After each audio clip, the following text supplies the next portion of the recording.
and we're here today to bring you another installment of Cricket Tuesday. And this is a request. That's right. We do adhere to requests from time to time. If you have a request, hit us up on our Patreon page, or if not, hit us a shout out on the Twitter, on the Instagram, on the what else? Snail mail. It's snail. We won't get that one. We'll get to it eventually. Just in the comment section, baby. We'll get to it eventually. But I'm excited for this video, Nick, because listen, we've all been couch commandos, right? And that's like I'm a professional. Professional couch commandos. We're all couch commandos, and what I mean by that is, you'll sit down and you'll watch a sporting event, and even if you might have played when you were younger, or even if you've never played, we all think, I could do that. How do you drop that ball? How do you drop that sitter? A sitter. And we've talked to professional athletes before. All right, the law firm, Hayden Walsh Jr. was like, dude, I love it. The law firm, Hayden Walsh Jr. was like, dude, the sitter is the one I don't want, because I'm there thinking to myself, please don't drop it. I've got way too much time to think. You know what I mean? Right. And like, is my technique right? You're thinking about it. But it's not that easy. It's not as easy as go out there. The funniest thing I heard about baseball, and somebody said it this way, and I was like, are you insane? Like, baseball's really simple. See the ball, hit the ball. Come on, be a hitter. Yeah, okay. That's why the greatest hitters of all time make out like 7 out of 10 times. They're 300 hitters, and those are career lifetime guys. Yeah, it's that easy. See the ball, hit the ball. So this is a great video. It's a little bit of a different video, Nick, because it's a masterclass video, and they're discussing one of the favorite shots in cricket. The hook shot. And as long as it's not the sweep, right? Especially the reverse sweep. I'll tell you right now, Major League Cricket is going to be starting this summer. Ooh. Like, I'm going to write a letter to USA Cricket. Whoever's running that. Like, ban the reverse sweep. You lose a run for every sweep you attempt. You lose a wicket. Nope. I don't care if it's a 6. Listen. It was a sweep. Listen, if you can execute the reverse sweep, then you're good. It's when you boot it that you're like, come on, what's going on? Yeah. I'm looking at you, Australia. I'm looking at you, all right? Oh. India, too, tends to blow that. And I get it, especially with spinners. It's like the equalizer, but you got to be able to execute. And so many guys just do it because that's the go-to move. So bad when they don't, though. And it does. It looks bad. But the hook shot's a little bit of a different shot. And, in baseball, I guess you would say it's pulling the ball, right? And when you utilize the hook shot, to me that would be the easiest. And I think, at least in baseball terms, why? Because you could get the ball out front. If you're going the other way, right, in baseball, you've got to let the ball get deep on you. That's why you got to have a lot of confidence to let the ball get deep on you, because you're going ahead. You're bringing those hands in, and similar to in cricket, where you've got the going the other way. That's offside. Yeah, going on the offside. But what's the name of the shot? Kohli's really good at it. The cover drive. Cover drive, right? Cover drive is just like in baseball. That's going the other way, right? Or going oppo, as we say. Oppo taco. That's, to me, the hardest thing to do, because you got to let the ball get deep on you. You got to have a lot of skill. Yes, it's not easy. You have to be very strong. You have to have your angles. You have to know when to hit it. It is not, because it's so awkward for natural baseball hitters to go the other way. If you can do it, you're having a career. Right, but everybody hooks the ball in baseball. As a matter of fact, they look at it as a detriment if all you do is pull the ball, because now if he pulls the ball, just pitch him outside, he's going to end up popping up most of the time. Those pitches right? Outside, exactly. So I'm not sure if it's the same. I'm interested to see Sir Ian Chappell here explain that to us, and hopefully we can kind of make sense of how they execute the shot, to see if it's the same dynamics as in baseball, and to see if it's true. If that's the case, then maybe that's why so many times we see guys, we're like, why are they bowling wides? Well, they know this guy's trying to pull the ball, so I'm going to ball that wide, just barely on that line, to get you to get that weak contact. You can see in cricket, you have 360 degrees, so you can hit that anywhere you want. In baseball, it's got to stay within that limited amount of degrees of playing space. So if I could hit in cricket, then I don't care where it's. I'm going to hit it and get some runs, right? Okay there, Rishabh Pant. All right? Like never saw a shot he didn't like. Never. That would be Nick. Nick's strike rate would be like 100, but his, average would be 12. Average would be like, wow, you give yourself 12? Hey. 2 6s? He never saw a ball he didn't like. Oh, that looks 12 good. singles. It's in the other side of the white. You know what I mean? No, Talk about a the wide. problem is it's T20, right? And I'm 12 off 36. And everyone's mad at me. And I'm like, what? I'm doing great right now. I got 12 singles. I mean, what's the problem here? You out of control. Am I going to be man of the match? You out of control. We're going to go ahead and check this video out. Thanks for the request, Jihan. Don't forget to like and subscribe. Even wait for him to say it. Let's check this out. Jeez, my headphones. Dude, I would pay to see you get 12 singles. I would pay to see you get 12 singles. Because it would be very entertaining. Ian Chappell teaching us how to do it. Here we go. Welcome back to the Cricket Show. Out the back of the Gabba here in the nets, it's Masterclass time, and our Master of Ceremonies, Ian Healy. Thanks, Simon. Yeah, well, the hook shot is the subject of the first Masterclass of the summer. So many theories around the hook shot. Should I, shouldn't I play it? Below shoulder height, above shoulder height. Today's master is Ian Chappell, who played the shot really expertly. And Chappell, I guess each player has to decide what their philosophy really is. I think that's very important. I mean, you talked about a lot of rubbish being spoken. You get a lot of coaches who say, don't play the hook shot because it's a dangerous shot to play and it's a hard shot to play. That's rubbish. Take no notice of it. My philosophy is that if you're going to reach first class or international cricket, then I think you've got to be able to play every shot in the book, and that includes the hook shot and the pull shot, because the higher up you go, the more short pitch stuff you'll go. So my philosophy was, as a hooker, that it's not just the runs that you get from the shot, it's the psychological damage that you can also inflict on the opposition.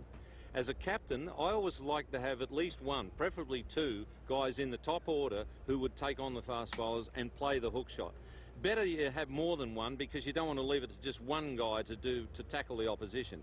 But I think it's terribly important, because if you can sort of put an end to that rubbish early on, then the other guys can really make hay at the end.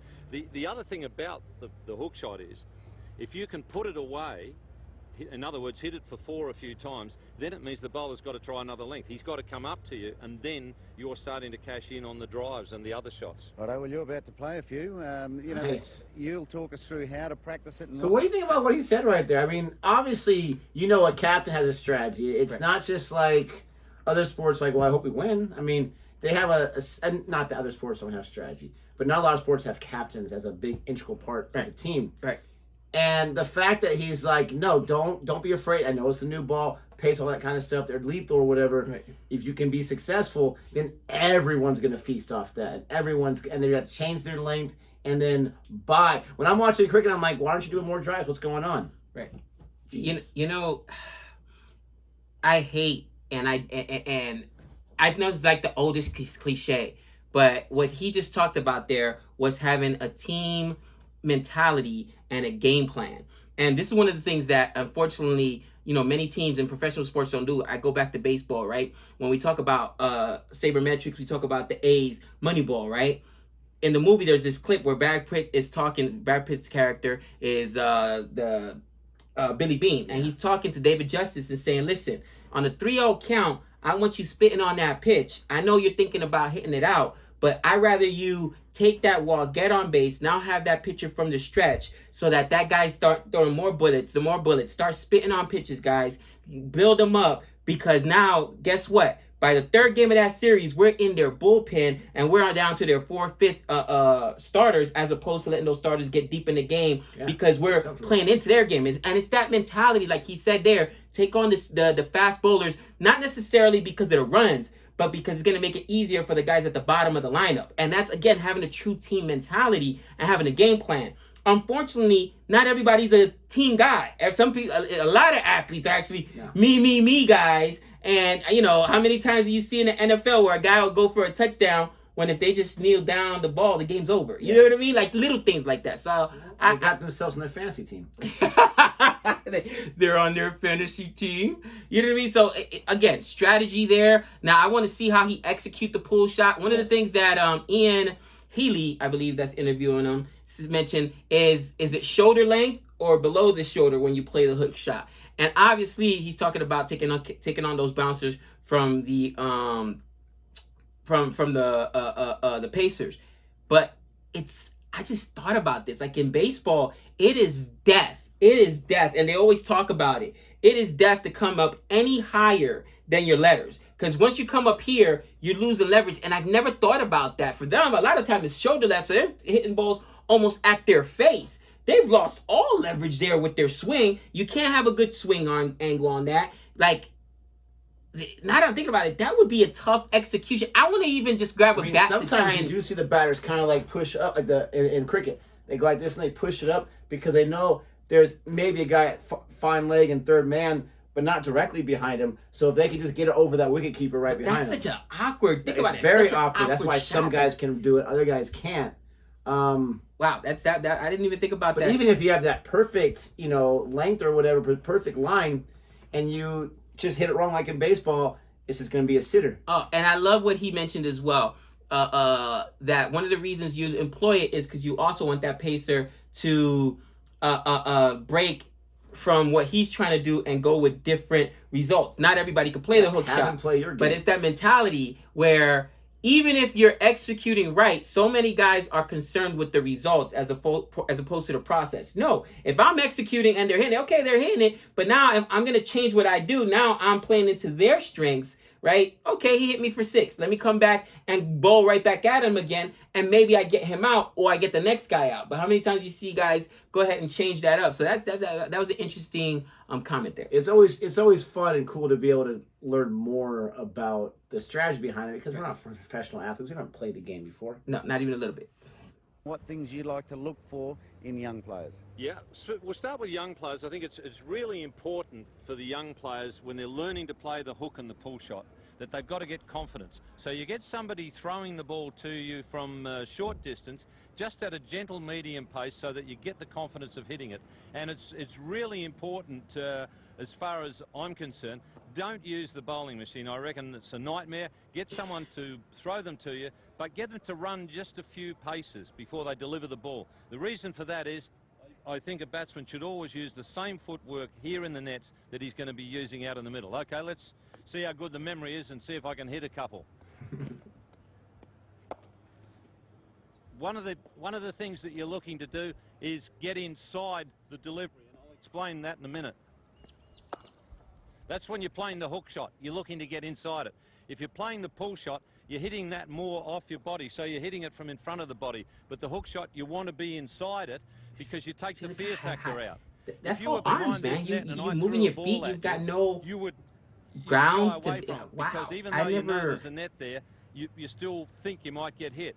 Same thing applies with the hook shot. If the ball's coming straight at you, at your head, then you'll hook like that. But if you get inside it so that you know you miss the ball, it misses you, then you take the fear factor out of it. Very important. But the pull shot, as I said, this height, you're playing them off your body. Let's try a couple more. Chappell, the other thing, sorry. You talked about getting inside the ball. What else goes into the hook shot? Right, the first thing with all batting, most important thing is to watch that ball out of the bowler's hand. That'll tell you the length, it'll tell you the speed. One of the things they say about the hook shot is it's a dangerous shot. You could get hit. I think the hookers get hit less often than the guys who duck because the duckers tend to take their eye off the ball. Whereas the hooker, he's watching the ball so closely that, he doesn't get hit. The only time you get hit as a hooker is if you top edge one back into you. But to me, I think hookers rarely get hit because you've got to watch the ball so closely to hit it that you don't get hit. The other things, footwork is terribly important. It's a back and across shot, as I said. If it's bouncing up this high, you want to be inside it, you hook, and then you swivel. When you've hit the ball, you should basically be facing down to fine leg where the ball's going. So remember, you've got, I don't know what it is in metres, a bit over a metre, but you've got 4 feet. That's what I remember from the old days. 4 feet there. Use as much of that as you can. Does Australia not use the metric system? Interesting. You get back here and you hit the ball and you swivel. Remember, you've got really fast bowlers coming at you. It's the sort of shot you don't have to hit it hard because you can use the pace of the bowler. He's coming at 80, 90 miles an hour out there in the middle. So like use his 80, pace. 90 don't miles try and an hit hour. it too hard. It's so interesting. Just help it on its way. If it's the pull shot and it's here, then you hit it a bit harder. Remember, height. Think high, think tall when you're playing the hook shot and the pull shot. Because you want the bat to be coming from above the ball. Ball's at that height, you want the bat coming there, down on the ball so that you hit it into the ground. What about one to finish, mate? Let's see one right in the middle. Watching the ball. Good footwork. Bat high. Creamed it. Down to fine leg. Again, he's gone again. He's going. Oh, yes, in the middle of that big Matty Hayden bat that he's borrowed for the day. How did that hit feel? It's a long time. It's been a long time, but it's a nice bat. And see, even international players get into trouble. I remember Matthew Elliott for one. The South Africans bounced him and they got him into a bit of strife with the hook shot. Now, if you're a natural hooker, to me, you don't suddenly start bobbing and weaving, because then you've given in to the bowlers. What you need to do is to get into exactly the same position, and then you just get out of the way and you hook the one that you want to hook, and you let the one go that's in the bowler's territory. That's important, being selective. Plenty of good options. If you don't want to play the shot, you're in good position to get out of the way, and things like that. Not hitting the ball the same pace like I used to do. They used to know exactly where to put the man to catch me out. And of course, kids, I was going to offer this Queensland Bulls helmet to Chappell to use in the nets. He would refuse that for sure. But you, when you're practicing those hooking drills, make sure you've got a lid on. Simon, Masterclass #1, hooking. Plenty of good tips. And a very, very good Masterclass #1 for season 2004-05. As promised at the top of the show, after the break, we'll have a look at what brings you your pictures in your armchair. So, I love how he's like, why do I need a helmet? I got my hat. I'm good to go. I mean, that's a man's man. That's old school cricket right there. Gangster. But love the mentality. I love how you watch something like that and you're talking about one shot. You're talking about a circumstance when the ball, like he said, is at your head or maybe a little bit low, like by your shoulder or whatever. You don't know where the ball is going to be before the guy bowls it. He's talking about watching the entire time. Right. I like what he said about having you have to have a whole arsenal of different kind of shots, depending on the situation and where the ball's at, where the length's at or whatever. So you learn about the hook shot, and you're a young cricket player or whatever, you're in the nets, and you're just doing, I don't know, maybe 1,000 times or whatever, trying to get that down. And then my point is, there's so much that goes into all these different shots that you have to play. We watch them play in the IPL, we watch them play somewhere else, and it seems like they're just, they're just taking shots as opposed to, okay, this is where it's at, this is the kind of pace, I'm going to take this kind of shot. Right. The last thing I like about the hook shot is that it's going down. Makes it really, really hard to get any kind of catch because you're hitting it down into the ground, which makes sense because it's called a hook shot, and Captain Hook doesn't fly. That's Peter Pan. That was one of the worst Peter Pan flies. Puns ever. Hook does not. That's one of the worst puns ever. No, you would have hit it. Wrong? Yeah, that's terrible. You would have hit it into the ground because obviously it's and one of the things I've seen all the time in cricket. Think about it. If you hit a ball under the ground, the worst thing that could happen is they stop it. It doesn't get through.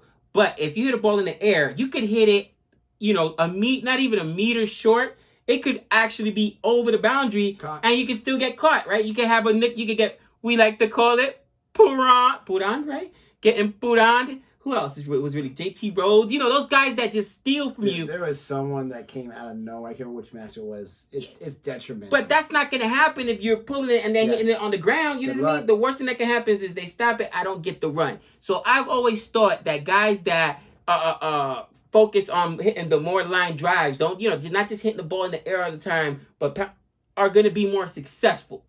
With that being said, right, watching this video, I'm thinking about all the similarities.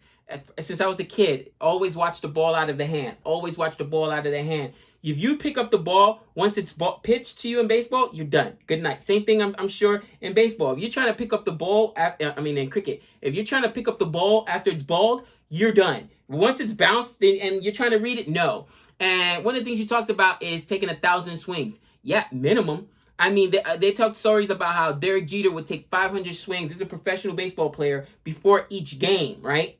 Well, I know for a fact in high school, each batter at my son's team would be in the cages 20 minutes, 15, 20 minutes, taking anywhere between 50 to 100 every single game. 50 to 100 not shots. In baseball, we call them swings. And the reason is because you don't have time to think. You cannot process when you're out there. It's just got to be instinctive. It's got to be reactionary. That's why you do it over and over and over and over again. So now it becomes muscle memory. You're watching it out of the hand. Oh, I seen this. This is going to break outside.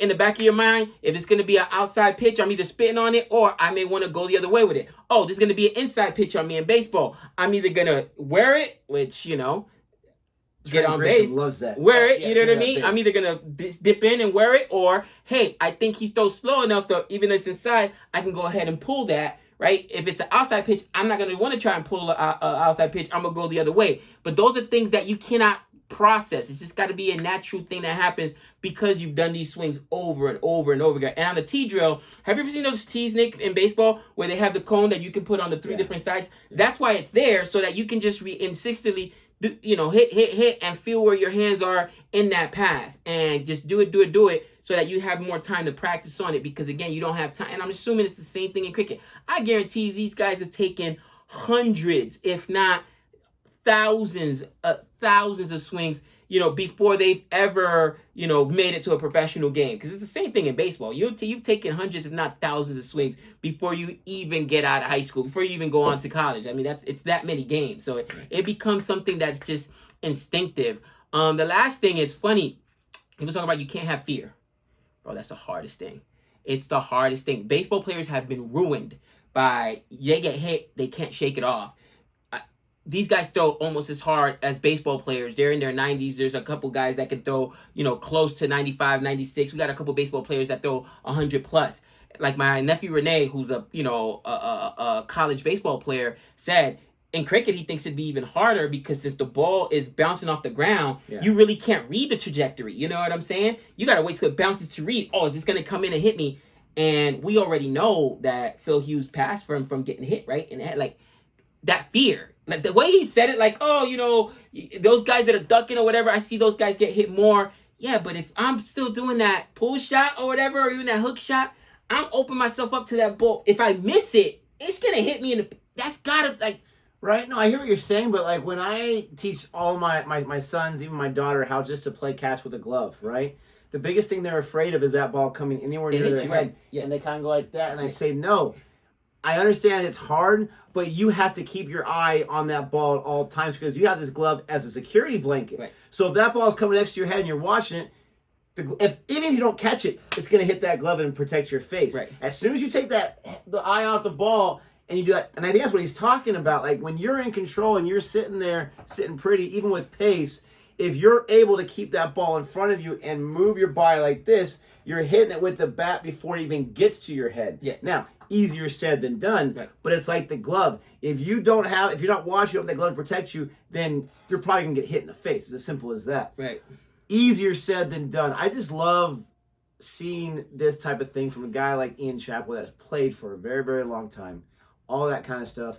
Use that knowledge to teach someone like us and anyone else watching us that may not be a professional or even, recreational cricket player, just to hear about the ideas and the thoughts here or there. And I love how he said the rubbish. Ignore that rubbish. It's a great shot. You got to know how to play it. Let us know what your thoughts are on this. Please don't forget to like and subscribe. And until next time. We know all things.